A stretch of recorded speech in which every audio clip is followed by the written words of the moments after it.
Praise the lord. మన ప్రభువును రక్షకుడైన యేసుక్రీస్తు వారి కృప మనందరికీ తోడై ఉండనుగాక. ఎలా ఉన్నారు దేవుని పిల్లలారా? మీరు బాగున్నారా? మీరు చక్కగా ఆరోగ్యంగా ఆయుష్ను పొందుకొని క్షేమంగా ఉండాలని నిరంతరం నా వ్యక్తిగత విషయంలో నేను ప్రార్థన చేస్తూ ఉన్నాను. ఎందుకంటే మీరు చూపించేటటువంటి ఆదరణ, ప్రేమను బట్టి నేను ఎంతగానో బలపరచబడతా ఉన్నాను. కనుక మరి ఇలాంటి ఎంకరేజ్మెంట్ ఫోన్ కాల్స్ వచ్చినప్పుడు దేవుని యొక్క పని ఇంకా ఉత్సాహంగా చేయాలని ఆశ కలుగుతుంది. మంచిది. ఈ రోజున ఒక చక్కని మాటతో ఈరోజు దేవుడు మనల్ని పలకరించబోతున్నాడు. అదేంటి తెలుసా? రాత్రంతా ప్రార్థించే అనుభవం నీకుందా అని దేవుడు ఈరోజు క్వశ్చన్ చేస్తున్నాడు మనల్ని. ఒక మాట, ఒక ప్రశ్న ఈ రోజున అడుగుతున్నట్లుగా మనం భావిద్దాం. అవును కదా? రాత్రంతా ప్రార్థించేటటువంటి అనుభవం నీకుందా? ఈ సంపూర్ణ రాత్రి ప్రార్థించేటటువంటి ఒక సమయాన్ని ఎప్పుడన్నా నీ వ్యక్తిగత జీవితంలో నువ్వు పెట్టుకున్నావా? కానీ ఇది చాలా చాలా అవసరమని ఈరోజు వాక్యం సెలవిస్తూ ఉంది. చూడండి, మొదటిగా ఒక మాట మనం చూద్దాం. ఆదికాండం 32వ అధ్యాయంలో 24వ వచనాన్ని ఒకసారి మనం చూసినట్లయితే, యాకోబు ఒక్కడే మిగిలిపోయెను, ఒక నరుడు తెల్లవారు వరకు అతనితో పెనుగులాడెను. దేవునికి స్తోత్రం కలుగునుగాక. ఆ రాత్రి ఒక్కడే మిగిలిపోయాడు యాకోబు. తెల్లవారు వరకు కూడా ఆయన పెనుగులాటం ప్రారంభించాడు ఒక నరుడితో. చూడండి, ఇది ఏంటంటే రాత్రంతా కూడా యాకోబు ప్రార్థన చేశాడు. ఏ విషయాల్లో ప్రార్థన చేశాడో, తన ఒంటరి జీవితాన్ని, తన ఓడిపోయినటువంటి జీవితాన్ని, తన ముందున్నటువంటి భవిష్యత్తు జీవితాన్ని, అన్ని విషయాల్లో తను ఏం చేశాడంటే ప్రభువు దగ్గర కూర్చుండిపోయాడక.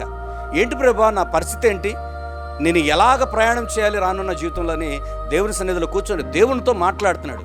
ఏమంటే అనేక మంది మనుషులతో మన బాధలు చెప్పుకుంటూ ఉంటాం. ఆడవన్నా కడుపులో పెట్టుకొని దాచుకుంటారా? నువ్వు వెళ్ళిపోయిన తర్వాత 10 మందికి ప్రకటించుకోకుండా వాళ్ళ కడుపు నొప్పి తగ్గదు. నీ బాధని దేవుని దగ్గర చెప్పుకోవాలి, కానీ మనుషుల దగ్గర చెప్పుకుంటే ఏమొస్తుంది? ఒకవేళ నిన్ను బాగా ప్రేమించారనుకోండి, నువ్వు భోజనాల్లో కూర్చుంటే 1 గంట అన్నం ఎక్కువ వేస్తారేమో, కర్రీ వేసేటప్పుడు కూర కొద్దిగా ఎక్కువ వేస్తారేమో. బాగా ప్రేమిస్తే అందరికి ఇచ్చేదాని కంటే కూడా ఒకంత నీకు ఎక్కువ ఇవ్వచ్చు, కానీ తర్వాత నీ నుంచి కూడా వాళ్ళు ఆశిస్తారు. కానీ ఆశించినటువంటి ఒక ఆయన ఉన్నాడంటే ఆయనకి ఇవ్వటమే తెలుసు. ఆయనే నజరేడైనటువంటి యేసుక్రీస్తు వారు. ఈ రోజున ఆ దేవుని సన్నిధిలో మోకరించి ప్రార్థన చేసినప్పుడు ఆయన ఎలాగుందనంటే, ఆయన జీవితంలో ఉన్న సమస్యలన్నిటికి కూడా ఒక పరిష్కారం దొరికింది, ఒక సమాధానం దొరికింది. కనుక అటువంటి ఆత్మ తీవ్రత కలిగినటువంటి ప్రార్థన నీ జీవితంలో రావాలని నేను కోరుకుంటా ఉన్నాను. ఉదయాన్నే లేచి దేవుని వాక్యాన్ని ఆలకిస్తున్నావు కదా, అది సరిపోతుందా అని అంటే కాదు దేవుని బిడ్డ, నువ్వు ప్రార్థన చేయటం కూడా నీకు చాలా ప్రాముఖ్యమైనది. అందుకని రాత్రంతా దేవుని సన్నిధిలో గడిపేటటువంటి ఒక అనుభవంలోనికి నువ్వు రావాలని నేను కోరుకుంటా ఉన్నాను. అలాగే చూసినట్లయితే సమూయేలు మొదటి గ్రంథంలో ఒక చక్కని మాట ఇక్కడ ఉందండి. సమూయేలు మొదటి గ్రంథం 15వ అధ్యాయంలో 11వ వచనాన్ని ఒకసారి చూసినట్లయితే, 11వ వచనం చూసినట్లయితే, సౌలు నన్ను అనుసరింపక వెనుక తీసి నా ఆజ్ఞలను గైకొనకపోయాను కనుక అతనిని రాజుగా నిర్ణయించినందుకు నేను పశ్చాత్తాపపడుచున్నాను. అందుకు సమూయేలు కోపావేశుడై రాత్రంతా యెహోవాకు మొర్రపెట్టుచుండెను. చూడు, తప్పిపోయినటువంటి సౌలు కొరకు ప్రవక్త అయినటువంటి సమూయేలు రాత్రంతా కూడా ఎంత వేదనతో మొరపెడుతున్నాడో తెలుసా? తను తప్పిపోయాడయ్యా, తన విషయంలో ఏంటి పరిస్థితి అని చెప్పేసి రాత్రంతా కూడా ఒక రాజు కొరకు మొరపెట్టినటువంటి ఒక సంఘటన ఇక్కడ మనం చూస్తా ఉన్నాం. మంచికైనా చెడుకైనా ఒక విషయాన్ని గుర్తుపెట్టుకొని దేవుని పిల్లారా, దేవుని యొక్క మాటను నిర్లక్ష్య పెట్టకండి.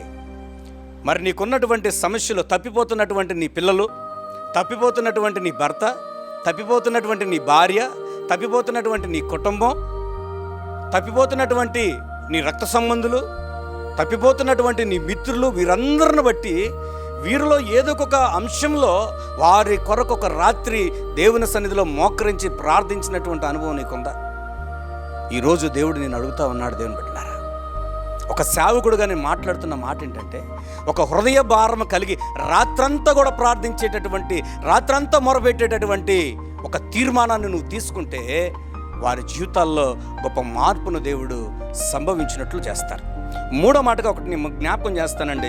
అతి విలువైనటువంటి మాట, చాలా జాగ్రత్తగా మీరు దీన్ని ఆలకించాలి. చూడండి, లోకాసు వార్త 6వ అధ్యాయం, లోకాసు వార్తలో 6వ అధ్యాయాన్ని ఒకసారి మనం చూద్దాం. మీ పరిశుద్ధ గ్రంథాలు ఉంటే తీసి చదవండి. 6వ అధ్యాయము 12వ వచనంలో ఏమనుందో చూసారా? ఆ దినముల యందు ఆయన ప్రార్థన చేయుటకు కొండకు వెళ్ళి దేవుణ్ణి ప్రార్థించుట యందు రాత్రి గడిపెను అన్నది. ఎవరిది? యేసుక్రీస్తు వారు. యేసుక్రీస్తు వారే రాత్రంతా కూడా ప్రార్థనలో గడిపి పగలంతా కూడా పరిచర్య చేసేవాడు. రాత్రంతా ప్రార్థనలో కన్నీరు కార్చి పగలు అనేకమైన స్వస్థతలు, అద్భుతాలు, ఆశ్చర్యకార్యాలు చేసేవాడు. మరి విశ్వాసులైనా సేవకులైనా ఎవరైనప్పటికీ కూడా ప్రార్థనా సహాయం లేకుండా దేవుని సన్నిధిలో నువ్వు మొరపెట్టకుండా నువ్వు కార్యాలు చూడాలంటే అది జరిగే పని కాదు. కనుక దేవుని సన్నిధిలో ఒక సేవకుడిగా నేను గుర్తు చేస్తున్న మాట ఏంటంటే, యేసుక్రీస్తు వారే మనకు మాదిరి ఉన్నారు. ఆయన చేసినటువంటి పని మనం కూడా చేయాలి. అదే మనకు మాదిరి. ఇలా చేయడని ఆయన చెప్పాడు కనుక ఆయన మనం అనుసరిద్దాం. కనుక నీకు ఏ సమస్య అయితే, ఏ పరిస్థితి అయితే నిన్ను వెంబడిస్తుందో, ఏ గడ్డు పరిస్థితులు అయితే నిన్ను తోసుకు వెళ్తున్నాయో, ఏ అప్పుబాధలు అయితే నిన్ను తోసుకు వెళ్తున్నాయో, ఎటువంటి అనారోగ్య పరిస్థితులు నిన్ను తోసుకుపోతున్నాయో తెలియదు. కానీ ఈ రాత్రి నువ్వేం చేస్తావు తెలుసా? ఒక నిర్ణయం తీసుకున్న రాత్రంతా కూడా దేవుని సన్నిధిలో మొరపెట్టడానికి ప్రయత్నించి ఈ యొక్క వర్తమానం నీకు అర్థమైంది అనుకుంటున్నాను నేను. ఖచ్చితంగా మీకు ఇది అర్థమైంది. ఒక రాత్రంతా దేవునితో గడిపితే దొరికేటటువంటి ఆశ్చర్య కార్యాలు ఇక్కడ మనకు బలమైనవి. పూర్తిగా వివరించడానికి సమయం చాలదు గనక 3 వ్యక్తులు మీ కళ్ళ ముందు పెట్టాను. మనం ప్రార్థన చేద్దాం. ఆ 3 వ్యక్తులను కూడా మనం తలుచుకొని ప్రార్థన చేద్దాం. నిజంగా అట్టి ధైర్యం మనకు కావాలి, అట్టి రోషం కూడా మనకు కావాలి. ప్రార్థన చేసుకుందాం. తల్ల వంచండి. మహాగణుడా, పరిశుద్ధుడా, ప్రేమ కలిగిన తండ్రి, అయ్యా నీ సన్నిధిలో రాత్రంతా ప్రార్థించినటువంటి ఒక అనుభవాన్ని మీరు మాకు అనుగ్రహించండి. యాకోబు రాత్రంతా ప్రార్థన చేసి తన స్థితిగతులను మార్చుకున్నాడు. ప్రభువా, సమూయేలు తప్పిపోయినటువంటి సౌలు కొరకు ప్రార్థన చేసి అయ్యా విలపించాడు. అలాగే ప్రభువా, మీరు మా కొరకు ప్రభువా రాత్రంతా కూడా మీరు ప్రార్థన చేశారు. ఎంత గొప్పదని తండ్రి మాకు అయ్యా రాత్రంతా ప్రార్థించే అనుభవాన్ని మీరు మాకు అనుగ్రహించండి. ఆ శక్తి సామర్థ్యాలను మీరు మాకు దయచేయండి.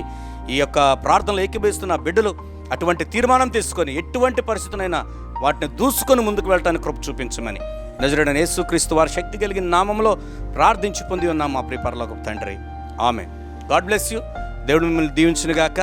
మరి యొక్క దైవస్వర సందేశాలు మరి అందరూ ఆలకిస్తున్నారు. అనేక మందికి షేర్ చేయండి, సబ్స్క్రైబ్ చేయండి ఈ ఛానల్ని. ఖచ్చితంగా మరి రానున్న రోజుల్లో మరి ముఖాముఖిగా మనం కలుద్దాం. అందరం కలిసి దేవుని స్తుతిద్దాం, ఆరాధన చేద్దాం, ప్రభు సన్నిధిలో స్థిరపడదాం. Have a nice day. దేవుడు మిమ్మల్ని దీవించునుగాక.